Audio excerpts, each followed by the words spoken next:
Hi and welcome to this tutorial video from Beyond the Square.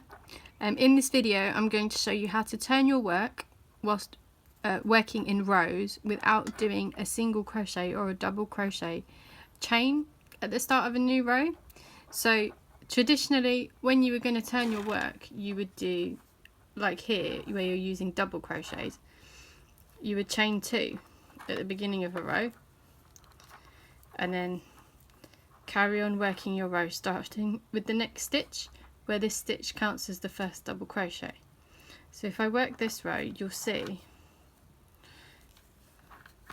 the problem is that doing a chain 2, it leaves you with quite a large gap, as it isn't quite the same size as a thick double crochet stitch.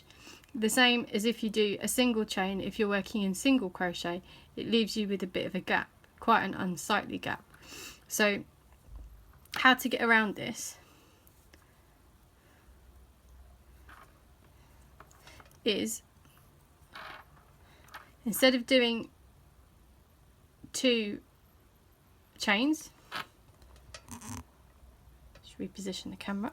So instead of doing 2 chains, what you would do is pull on this loop so slightly so that it extends a little bit, turn your work and then hold onto that loop with whichever free finger you have, depending on how you crochet. It might be your index finger, it might be your middle finger, it might be any of the other fingers in your hand. It's entirely up to you how you do it, but hold it tight. Then you're going to wrap it round your hook like that. You want it quite tight so it isn't a looser stitch than your normal double crochets. Then yarn over as you would do normally and pull the yarn through that gap. So you now have 2 loops on your hook. Then yarn through as you would do normally, and that basically creates a standing double crochet stitch.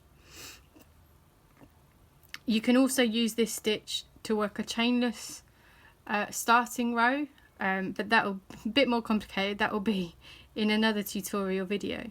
So once you've done this, you can then carry on as you would do normally. And as you can see here, it doesn't leave you with as much as a gap. It looks a lot more similar to your other double crochet stitches, and makes your edges look a lot neater. You don't have the bulging 2 chains here if your chains are a lot looser than your stitch, or it doesn't pucker like that if your chains are tighter. It's just a much nicer finish. It is quite fiddly and quite complicated, but once you do get your head around it, it is very simple. But of course, if you can't and you want to stick to the 2 chain method, then that's entirely up to you. But throughout this whole cowl, the first stitch I do of each row is that method, or 2 chains, and it does count as the first DC in each row. So I hope that's helpful. I hope this helps you with all your crochet so far, and if you have any comments, please leave them below.